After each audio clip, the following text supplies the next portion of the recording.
Bom, segundo ano aqui o professor Valdivino. Hoje, pessoal, vou falar de geometria. Vamos falar da outra figura espacial, que é o cone, tá?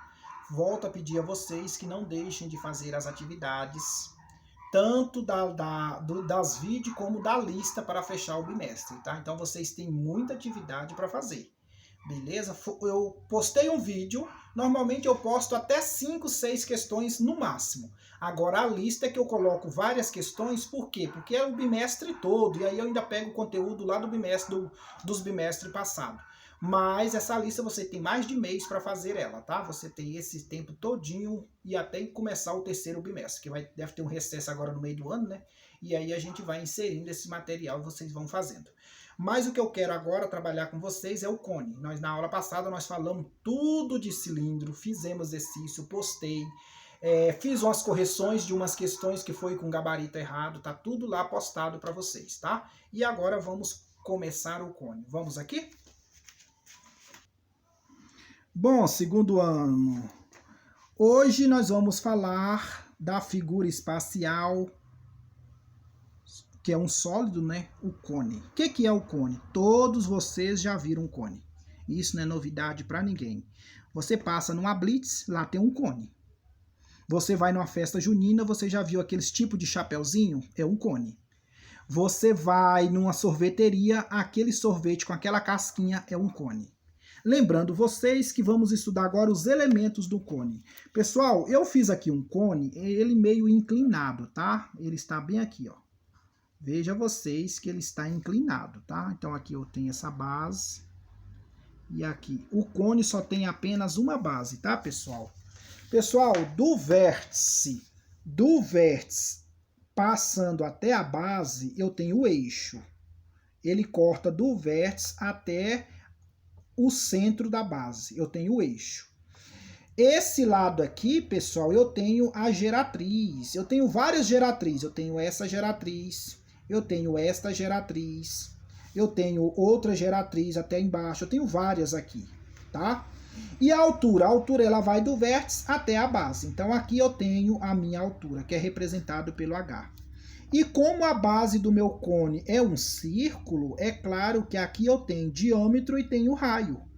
Lembra? O que é o diâmetro? É de um lado a outro. E o raio é a metade. Então aqui eu vou ter o meu raio.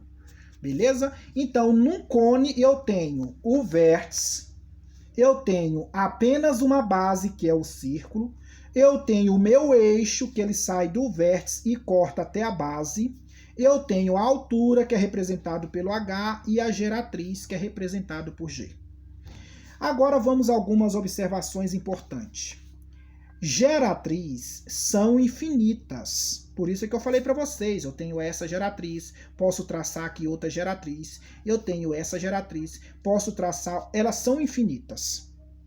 As geratriz são infinitas e parte do vértice até a linha da circunferência. Pessoal, olha lá, eu saí do vértice e desci até a linha da circunferência. Olha a outra geratriz, ela sai do vértice e desce até a linha da circunferência. Outra observação importante. O cone inclinado, seu eixo não é perpendicular. Olha vocês que esse cone está inclinado. Quando eu traço o meu eixo, ele não é perpendicular. E o que é a palavra perpendicular? Quando forma ângulo de 90 graus. O eixo ele só vai formar ângulo de 90 graus no cone reto, tá? No cone reto ele forma, mas no inclinado jamais. A distância do vértice até a base forma a altura, que aí está bem aqui, ó, bem espesso para vocês. Ó, do vértice até a base eu tenho a minha altura, tá? E aí tem a representação, G de geratriz e o raio. O raio, vocês sabem que ele encontra-se na base e ele vai do centro até a linha da circunferência. Ok, pessoal? Agora vamos para o cone reto. Chegamos nele, que é o mais importante, que é o que mais cai nos concursos e nos vestibulares. Pessoal, o cone reto, ele tem eixo perpendicular. Significa que ele forma ângulo de 90 graus. E eu desenhei um cone aqui para vocês, ó. Não põe defeito no meu desenho não, porque o meu desenho tá lindo. Eu estou forçando aqui. Eu faço sempre a maquete antes, pessoal, para ficar mais fácil, que é o meu planejamento, né? O professor tem que planejar. Olha aqui o cone reto, ó. Então ele desce e vai formar um ângulo de 90 graus, então ele é perpendicular. Só no cone reto ele é perpendicular, o eixo é perpendicular, que forma 90 graus. Aqui eu tenho a geratriz, aqui eu tenho a altura e aqui eu tenho o raio. Esse pedaço, pessoal, eu tirei aqui. Eu poderia ter tirado ele para cá, ó. Esse pedaço aqui, eu poderia ter tirado ele também. Aí eu vou reproduzir ele aqui, ó. Isso aqui deve estar lembrando vocês alguma coisa, né? O que que te lembra aqui? Altura, raio e geratriz. O que que lembra vocês? Esse desenho lindo aqui, triângulo, retângulo, né? Triângulo, 3 lados e 3 ângulos, retângulo porque tem um ângulo de 90 graus. Se eu tenho um triângulo retângulo, como é que eu obtenho ou altura, ou geratriz, ou raio? Teorema de Pitágoras, que é g ao quadrado igual à soma do quadrado dos catetos. Professor, como é que você sabe que a geratriz é a hipotenusa? Porque ela é o maior lado do triângulo ou que está na frente do reto. Põe o dedo no reto e rasga. Aqui você tem a geratriz. E os catetos? Cateto é aquilo que forma seus lados um L, ó. Sempre desce linha reta formando um L. Aqui você tem cateto. Tanto faz eu botar o R primeiro ou o H. A ordem não altera, porque é uma soma. Agora aqui você é obrigado a separar, que a geratriz tem que vir primeiro, que é o maior lado. E aí tá explicando G de geratriz, H de altura, R de raio. Tá bom até aqui, pessoal? Bonito, né? Muito fácil. Continuando na nossa teoria. Pessoal, o cone, ele é um cone de revolução. Ele é um sólido de revolução. Lembra do cilindro? Também era um sólido de revolução. E eu mostrei para vocês. O que eu fiz aqui? Ó? Eu desenhei essa parte aqui primeiro, ó, bem forte. E aí eu peguei aqui, ó. Isso aqui não é o triângulo retângulo? Esse triângulozinho é esse triângulo aqui, ó. É o mesmo. Eu só prolonguei um pouquinho mais a subida. O que eu faço aqui agora, pessoal? Então eu tenho a base. Olha a revolução dele, ó. Olha aqui a revolução dele, ó. Olha que lindo, ó. Olha aqui a base. E aí, se eu descer desse pedaço até topar nessa base, aqui tá o meu cone. Então, esse meu cone é um sólido de revolução. Por quê, professor? Porque ele é gerado através de um triângulo retângulo. Olha aqui o triângulo retângulo. Através desse triângulo retângulo, eu formei o meu cone. Por isso que ele é um sólido de revolução. O cilindro, ele é formado através do retângulo apenas, não é triângulo. Ele é formado através do retângulo ou quadrado. Beleza? Mas nós estamos no cilindro, nós estamos no cone. O que eu fiz aqui agora? Eu desenhei ele aqui agora lindinho, ó. Bem perfeito aqui, ó. Olha ele aqui, ó. Que é o mesmo aqui, tá? Aqui você tem o ângulo reto, aqui você tem a altura, aqui você tem a geratriz e aqui você tem o raio. Olha ele aqui, ó. O que eu fiz aqui agora? Lembra que eu falei para vocês que eu poderia traçar várias geratrizes? Olha a outra aqui, ó. Aqui também seria um outro triângulo retângulo. Tudo bem, pessoal? Olha ele tirado aqui, ó. É isso que eu quero que vocês entendam, que o cone, ele é um sólido de revolução. Mas qual é o polígono, qual é a figura que vai formar esse sólido de revolução? É o triângulo retângulo. Ok? Secção mediana. Secção meridiana. Secção meridiana é um triângulo isósceles. O que é o triângulo isósceles? É aquele triângulo que tem dois lados iguais. Beleza? Então aqui, ó, lembra que eu vou desenhar ele aqui para vocês? Ó o meu triângulo isósceles aqui, ó. Esse lado é igual a esse. Esse aqui, ó, eu vou dividir ele aqui, que você tem R aqui e R aqui. Ele todo resume em dois R's. Aí o que significa? Significa que eu tenho aqui um plano. Vou desenhar aqui, tá? E aqui tá o plano. E aqui tá a minha base, né, pessoal? Lembrando que o cilindro só tem uma base. Essa intersecção é gerada através do triângulo isósceles. Então, veja, pessoal, o que eu fiz aqui? Através de um triângulo isósceles, eu tenho a secção. A revolução, ela é formada através do triângulo equilátero. Não confunda essas coisas. Revolução, triângulo equilátero. Secção meridiana é o triângulo isósceles. Beleza? Beleza. Olha ele aqui, eu vou tirar ele bem aqui agora, que agora nós vamos começar os cálculos. Tirei esse corpo aqui, ó. Tirei ele do plano, tá bem aqui, ó. Aqui é a geratriz. Aqui é a geratriz. E aqui, pessoal, é o raio. Você tem R de um lado e R de outro. Ó, R até aqui e o outro também. Porque ele todo vai resumir em quem? Em 2R, porque é R mais R, que é a base toda. Olha uma observaçãozinha importante. Se a secção meridiana é um triângulo equilátero, isso é muito importante, pessoal. Se a secção meridiana for um triângulo equilátero, temos aqui um cilindro equilátero. Vocês já estudaram isso aqui, ó, que a geratriz é igual a 2R. Lembra lá no cilindro que eu colocava assim, ó, H é igual a geratriz, que é igual a 2R. Lá no cilindro eu fazia muito isso aqui, ó.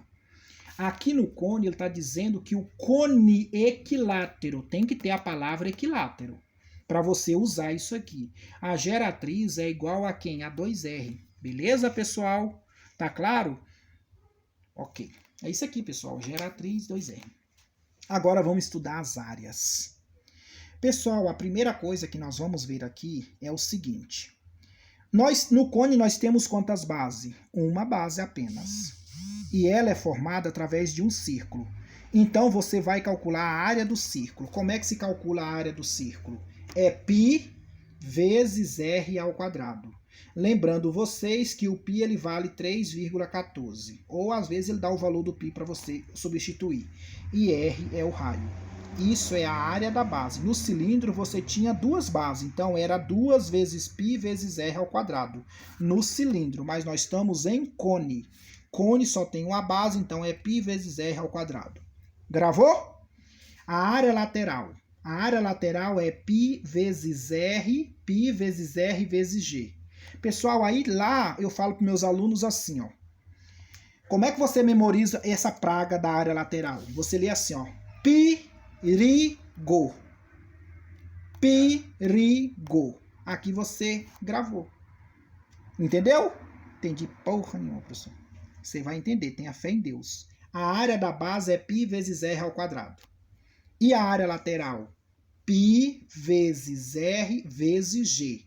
Para você memorizar a área lateral do cone, aí eu tenho a siglazinha, ó. π, r, go, g. Perigo.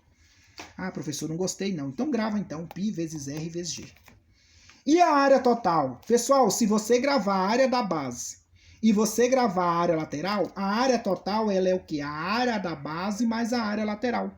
Porque quando eu falo área total, pessoal, é a figura toda. É a base mais o corpo da figura. Beleza? Quem é a base? É o círculo. Quem é o corpo? É o triângulo. Tudo bem? Ok. Agora, se você quiser ela decomposta, ela é nessa outra forma assim, ó. AT é igual π vezes r vezes, dentro do parênteses, g mais r. Ok? É assim que você tem. Lembra lá do cilindro, a área total? Era π vezes r vezes h mais r, né? Aqui não. O cone é π vezes r vezes, dentro do parênteses, g mais r. Tá ok, pessoal? Mas se você não quiser por esse caminho aqui, ó, grave esse aqui, que é a mesma coisa. Ó, área da base, π vezes r ao quadrado. E a área lateral, π vezes r vezes g. Que tá tudo aqui dentro. Beleza? E a última que nós vamos ver, filhinhos, é o volume. Lembra que eu disse para vocês? Quando eu tenho biquinho, divide por 3. Se eu não tenho biquinho, você não divide. Olha bem, olha aqui. Olha aqui. O cone, olha o cone, olha o cone. O cone tem o biquinho. Tá vendo o biquinho? Olha o biquinho. Se você tem o biquinho, toda figura que você tem o biquinho, você divide por 3. Quer a prova disso? Primeiro, você divide por 3 o cone e a outra figura é a pirâmide. E quem você não divide por 3? É o cilindro e a outra figura é o prisma. Você não divide. E divide por 3 o cone e a pirâmide. Mas continuando o nosso raciocínio. Porque a fórmula é, volume do cone é π vezes r ao quadrado vezes h dividido por 3. Beleza, pessoal? Tá claro? Ok. Pessoal, essa teoria eu vou deixar para vocês ir treinando. Por quê? Porque agora nós vamos responder vários exemplos para depois nós chegarmos nos exercícios, tá? Então eu preciso que vocês vejam esse vídeo várias vezes, porque a teoria é só isso. Do cone é só isso. Aqui eu falei quando um cone ele é inclinado, quando um cone ele é reto. Falei do teorema de Pitágoras, que é a fórmula geratriz ao quadrado, H ao quadrado mais R ao quadrado. Falei do cone, que é o sólido de revolução. Falei da secção meridiana. E falei também quando ele é equilátero e as áreas, que é a área da base, a área lateral, a área total e o volume. Todas estão nas suas mãos. Agora nós vamos praticar. Um abraço a todos.